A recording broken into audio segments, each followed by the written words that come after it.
तब पाकिस्तान अचानक इनको याद आ गया है। तब इनको पाकिस्तान एंगल दिखाई देने लगा है। आ गया भाई, आ गया। पाकिस्तान कनेक्शन भी सामने आ गया। वो पाकिस्तानी दिखाई दे रही है लड़की जिसके पैर तोड़ दिए हैं आपने। देश के बच्चे बच्चे को पता है कि कोई भी इस सरकार के खिलाफ बोलेगा तो उसका पाकिस्तान के साथ कनेक्शन पक्का मिलेगा। हर चीज का जवाब सिर्फ अत्याचार है और उसके बाद कहेंगे पाकिस्तान का एंगल। हुजूर, पाकिस्तान का एंगल आप ढूंढते रहिए, शर्म आनी चाहिए, कहीं तो थोड़ी सी शर्म कर लो। किसान प्रोटेस्ट करें, विपक्ष प्रोटेस्ट करे, स्टूडेंट प्रोटेस्ट करें, उसके पीछे पाकिस्तान का हाथ होता है। तो पाकिस्तान नहीं लाएंगे तो क्या करेंगे? इंडिया में जो कुछ भी हो रहा है वो पाकिस्तान करवा रहा है। जामिया के आंदोलन को मुसलमान बनवा दिया, जेएनयू के आंदोलन को एंटी नेशनल बना दिया। पहले खुद ही पड़ी लकड़ी को लो और फिर उघाड़ उघाड़ के सारी दुनिया को दिखाओ, हाय चीन के एजेंटों ने चीखें निकलवा दी। और अगर इस आंदोलन को लगातार दबाया जाएगा ना मोदी जी, तो यह आपके लिए बहुत मुश्किल पैदा करने वाला है और यह आपकी वो दुर्गति करेगा जो आपने सोचा भी नहीं। हमारी गोदी मीडिया एक ही टूल किट को कब तक चलाएगी समझ में नहीं आता। और सच में दुनिया में अगर सबसे गिरी हुई मीडियाज का कोई कंपटीशन हो तो हमारे देश की गोदी मीडिया शायद नंबर 1 पर आएगी। इनको अपनी हरकतें देखना चाहिए और फिर सोचना चाहिए कि क्यों इनके किए का झेलना पड़ रहा है रिपोर्टर्स को जो वहां पर जा रहे हैं। जब कोई बस नहीं चला, जब साफ साफ दिखाई दे रहा है कि कल के जंतर मंतर के आंदोलन में, और सिर्फ कल की बात नहीं है, आज भी वो लड़के लड़कियां वहां पर इकट्ठा हैं, हजारों की संख्या में छात्र और नौजवान इकट्ठा हैं जंतर मंतर पर आज भी। और जब यह साफ दिखाई दे रहा है कि वो हमारे घरों के बच्चे हैं, जब वो साफ दिखाई दे रहा है कि 10वीं 12वीं बीए करने वाले बच्चे हैं या नौकरियां करने वाले बच्चे हैं, जब सब कुछ बिल्कुल साफ है कि उनके ऊपर पुलिस ने और सादी वर्दी में आए गुंडों ने जो बर्बरता की है, उस बर्बरता का कोई जवाब नहीं है। वो बर्बरता इतनी घृणित है, इतनी गिरी हुई है कि मुझे जलियांवाला बाग कांड याद आ रहा है।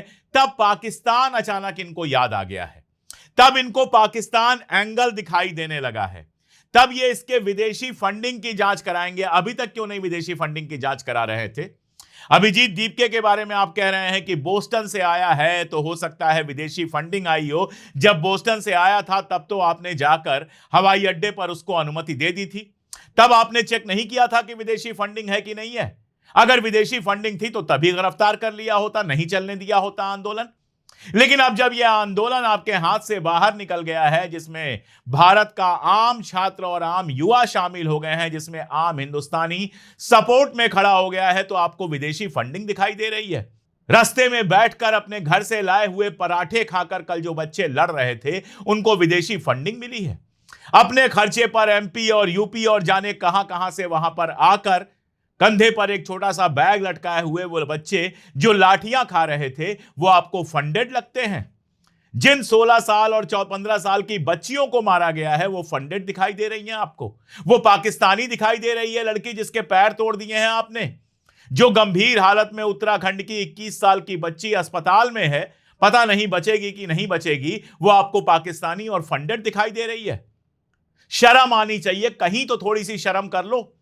कहां तक तो पुलिस को यह कहना चाहिए था कि जिस तरह के वीडियोस आए हैं उनके बाद हम जांच कराएंगे कि बच्चों की इस तरह से बर्बरता से पिटाई करने वाले पुलिस वाले थे भी कि नहीं थे। तमाम ऐसी फोटोग्राफ्स और वीडियोस आई हैं जिसमें सादी वर्दी में लोग दिखाई दे रहे हैं। सादी वर्दी क्या, नॉर्मल कपड़ों में लोग दिखाई दे रहे हैं जिनके हाथों में लाठियां हैं। और मुझे बताया गया कि इन लोगों ने सबसे ज्यादा बर्बरता की है। इनकी जांच होनी चाहिए, इनको पकड़ा जाना चाहिए, देखना चाहिए कि ये कौन से लोग हैं, कहां से आए थे और किस तरह से इन्होंने गुंडागर्दी की है। इनको जेल में डालना चाहिए, इनके खिलाफ केस चलाना चाहिए। तो आप पाकिस्तानी एंगल की जांच कर रहे हैं और देखिए क्या हालत है। संसद के अंदर बहस करने को यह तैयार नहीं है। मोदी जी मंगल मिलन कर रहे हैं, सोमवार को लाठियां बरसवा के मंगलवार को मंगल मिलन कर रहे हैं और वहां से कह रहे हैं हम छात्रों के साथ हैं। अगर आप छात्रों के साथ होते तो संसद से निकल नहीं गए होते 25 गाड़ियों का काफिला लेकर। कहा गया कि 2 गाड़ियों में चलेंगे, पेट्रोल डीजल बचाना है, और कल देखा गया कि 20 गाड़ियों का कैवलकेड लगा हुआ है, पीछे निकल गए। अगर वाकई आप छात्रों के साथ होते तो ऐसे निकल जाने की जगह आप गेट पर आते और छात्रों से बात करते। ना खुद आते, कम से कम अपने किसी सीनियर मिनिस्टर को भेजते कि जाओ और बात करो, लाठियां नहीं चलवाते।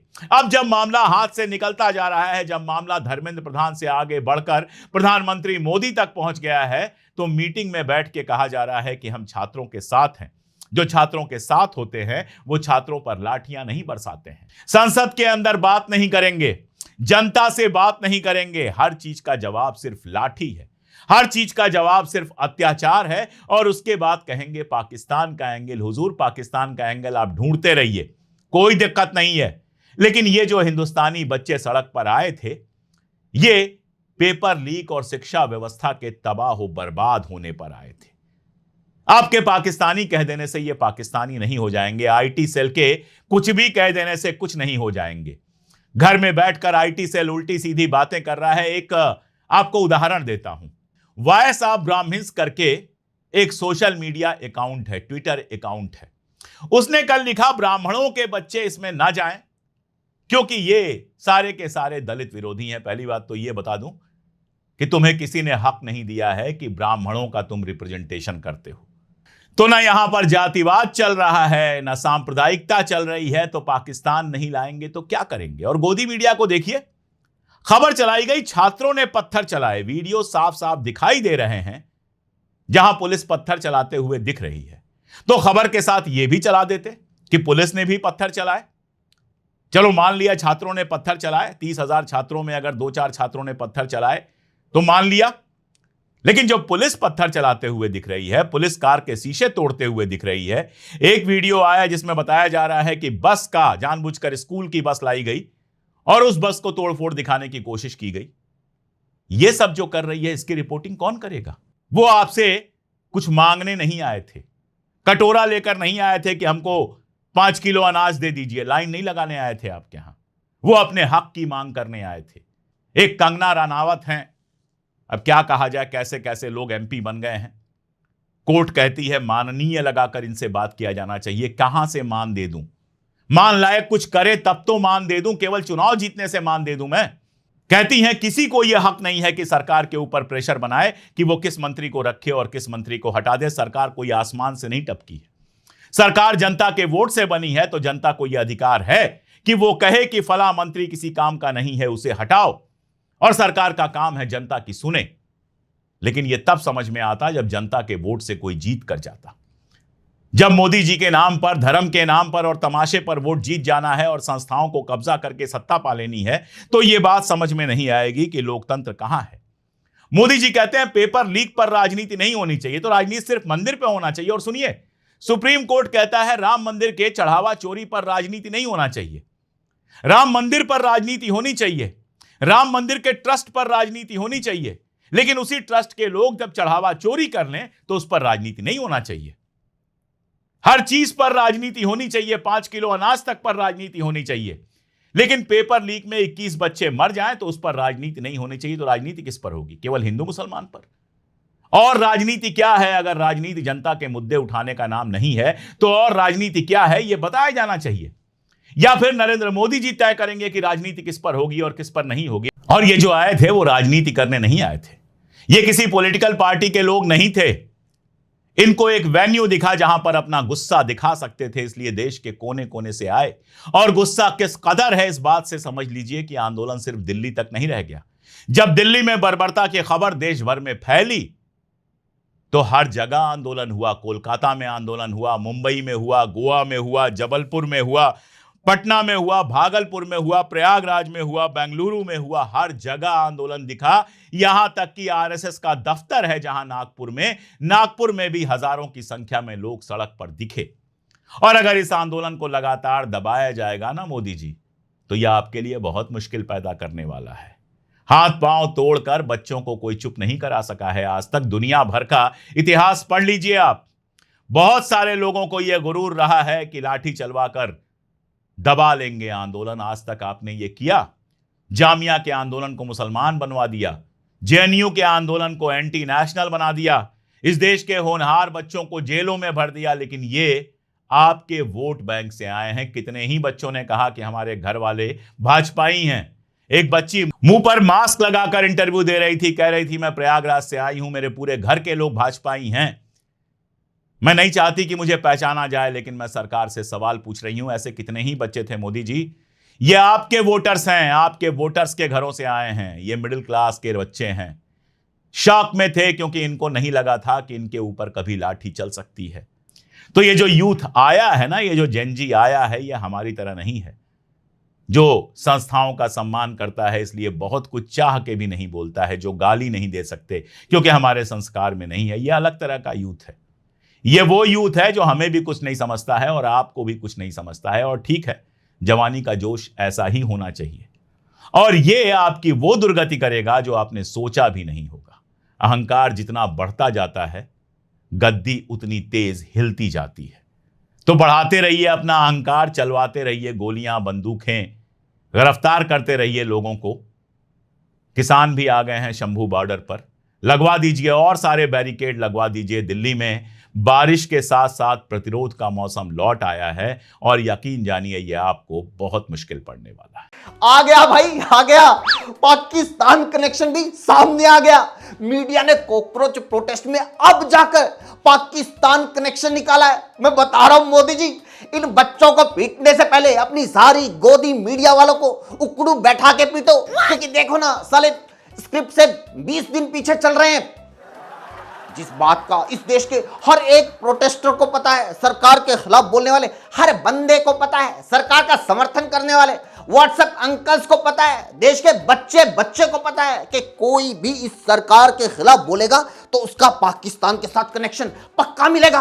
फिर भी मीडिया वालों ने 20 दिन लगा दिए ये बात बताने में। कसम से मोदी जी, मैं आपकी जगह होता तो अपने जूतों पे जहर लगा के सो जाता। सुबेरे सारे न्यूज एंकर मरे मिलते। इस देश में कुछ हो जाए भाई, किसान प्रोटेस्ट करें, विपक्ष प्रोटेस्ट करे, स्टूडेंट प्रोटेस्ट करें, उसके पीछे पाकिस्तान का हाथ होता है। इसलिए मैं बार बार बोल रहा हूं कि धुरंधर बीजेपी की नहीं, कांग्रेस की प्रोपेगेंडा मूवी है। क्योंकि मूवी में दिखाया गया है कि पाकिस्तान में जो कुछ भी हो रहा है वो इंडिया करवा रहा है, लेकिन रियलिटी में इंडिया में जो कुछ भी हो रहा है वो पाकिस्तान करवा रहा है। मोदी जी, जब इतना सब कुछ पता चल ही गया है तो लगे हाथों ये भी जांच कर ही लो कि कहीं पेपर लीक के पीछे पाकिस्तान का कनेक्शन तो नहीं। पता चले धर्मेंद्र प्रधान पाकिस्तान का हमजा है। लगे हाथों इनकी भी जांच करो, पता करो ये जेपी नड्डा पाकिस्तानी एजेंट्स के साथ क्या कर रहे हैं। वैसे भी नड्डा साहब की शक्ल जमील जमाली से बहुत मिलती है।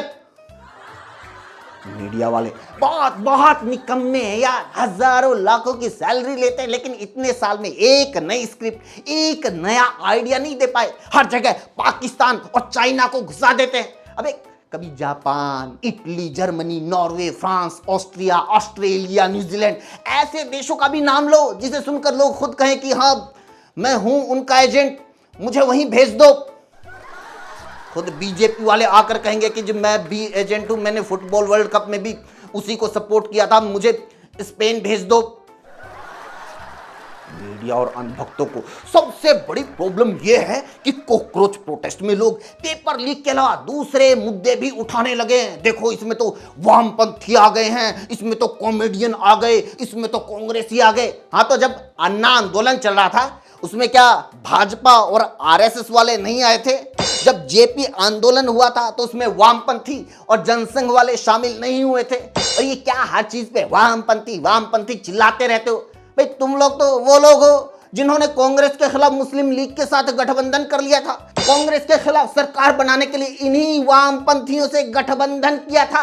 अब अगर कांग्रेस और दूसरे विपक्षी दल वही कर रहे हैं जो तुम लोग पास्ट में ऑलरेडी कर चुके हो, तो तुम्हें दिक्कत हो रही है। नहीं नहीं नहीं, नहीं ये तो देखो चीटिंग है, तुम मुझे धोखा कैसे दे सकते हो, तुम मेरे साथ ऐसा कैसे कर सकते हो, अगर मैं राहुल के साथ रजाई में पकड़ी गई तो तुम रिया से शादी कैसे कर सकते हो। मतलब बीजेपी वो गर्लफ्रेंड है जिसे ब्रेकअप के बाद अपने एक्स के लिए दुल्हन भी खुद ही ढूंढनी है। अरे दुनिया का दस्तूर है, दुश्मन का दुश्मन दोस्त होता है। ये सारे लोग साथ तो आएंगे ही।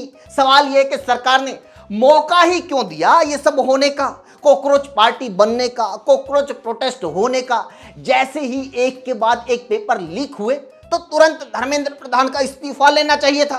तो ना किसी को प्रोटेस्ट करना था, ना कोई मंच लगना था, ना वहां किसी को चुटकुला सुनाना था, ना किसी को नारा लगाना था, ना किसी को अनशन करना था। बात खत्म हो जाती, लेकिन नहीं, पहले खुद दूरबीन से दूर खाली मैदान में पड़ी लकड़ी को देखो, फिर दौड़ के उसके पास जाओ, फिर पैंट खोल के कहो जहां पना तुसी ग्रेट हो, तोहफा कबूल करो। पहले खुद ही पड़ी लकड़ी को लो और फिर उघाड़ उघाड़ के सारी दुनिया को दिखाओ, हाय चीन के एजेंटों ने चीखें निकलवा दी। कुछ लोगों का यह भी कहना है कि धर्मेंद्र प्रधान का इस्तीफा देने से क्या हो जाएगा, इससे क्या बदल जाएगा। अबे बदल जाएगा, कोई जो दूसरा मंत्री आएगा उसका नजरिया बदल जाएगा, उसके जहन में हमेशा ये बात रहेगी कि पेपर लीक हुआ तो तेरा भी इस्तीफा हो जाएगा। सरकार के जो दूसरे मंत्री हैं उनका नजरिया बदल जाएगा, ये लोगों की गाड़ी में जो जबरदस्ती गन्ना डालने का नियम है ये बदल जाएगा। भाई अब सरकार छोड़ो, मंत्री छोड़ो, एक बात बताओ, अगर आपके एरिया में रोज चोरी हो रही है, गुंडागर्दी बढ़ रही है, फिर भी सरकार आपके इलाके के एसएचओ को बदलने की बजाय, उसको सस्पेंड करने के बजाय उसे प्रमोशन दे, उसे शाबाशी दे, सपोर्ट करे, तो बताओ क्राइम कम होगा या बढ़ेगा? भाई आप लोगों की तो जिंदगी नरक हो जाएगी। इसी तरह अगर कोई ठेकेदार ऐसा पुल बनाए जो 24 घंटे के अंदर ही गिर जाए, फिर भी सरकार उसके ऊपर कोई कार्रवाई ना करे, वो सरकारी टेंडर से बाहर ना हो, सरकार उसे और भी टेंडर दे, तो बताओ वो मजबूत पुल बनाएगा या और घटिया पुल बनाएगा? भाई सेम चीज मंत्रियों पे भी लागू होती है। बताओ अगर पेपर लीक की वजह से 26 बच्चों की जान जाने पर भी मंत्री का इस्तीफा ना मांगे तो किसका इस्तीफा मांगे? आलिया भट्ट का। अगर युवा पेपर लीक के खिलाफ प्रोटेस्ट ना करें तो क्या आमिर खान के खिलाफ प्रोटेस्ट करें? अरे तूने 3 शादी कर ली, हमारे वाले से एक भी नहीं निभी। इश्यूज की बात एक सर्किल से बाहर नहीं निकल पाती थी, इसके बाहर सिर्फ वही कंटेंट, वही इंफॉर्मेशन पहुंचती थी जो सरकार पहुंचाना चाहती थी। वहां सिर्फ डंका बज रहा है, दुनिया में मोदी मोदी हो रही है, सारे प्रधानमंत्री बस मोदी से हाथ मिलाना चाहते हैं, सारे देश मोदी को प्रधानमंत्री बनाना चाहते हैं, बस इस टाइप की बातें ही पहुंचती थी। लेकिन अब ये सर्किल टूट चुका है, अब उन लोगों तक भी पेपर लीक जैसे इशू, पुलिस ब्रूटैलिटी, मोदी की डिक्टेटरशिप, गवर्नमेंट की अकाउंटेबिलिटी, ऐसी बातें पहुंचने लगी हैं। अरे मोदी जी क्या सोचा था कि दिल्ली में थोड़ी देर के लिए इंटरनेट बंद करके लाठीचार्ज करोगे तो किसी को कुछ पता ही नहीं चलेगा? अरे आपको पता नहीं है ये क्या जनरेशन है, ये वो जनरेशन नहीं है जो सिर्फ इतना पूछ के सो जाते थे कि मेरे बापू ने थाना थाया। ये वो जनरेशन है जो कहती है मेरे बापू ने थाना थाया तो वीडियो भेजो। अरे वो लोग हैं जिन्हें घर वाले दुकान से दूध लेने के लिए भेजे तो दूध से पहले यूट्यूब पे ब्लॉग आ जाता है, हेलो गाइस आज हम देखेंगे कि दुकान से दूध कैसे खरीदें। तो आपको क्या लगता था कि ये लोग लाठी चार्ज की वीडियो रिकॉर्ड नहीं करेंगे? अरे पूरा इंटरनेट भर दिया है इन लोगों ने पुलिस की हरकतों को पूरी दुनिया के सामने नंगा कर दिया है। कोई पुलिस ब्रूटैलिटी की वीडियो पर दिल्ली पुलिस को टैग कर रहा है, कोई होम मिनिस्ट्री को, तो कोई ह्यूमन राइट्स कमीशन को टैग कर रहा है। लेकिन यहाँ ये लोग है ना गलती कर रहे हैं। अरे जेंजी आपको क्या लगता है कि उन सब लोगों को टैग करने से मोदी जी का दिल पिघल जाएगा? भाई मेलोनी को टैग करो,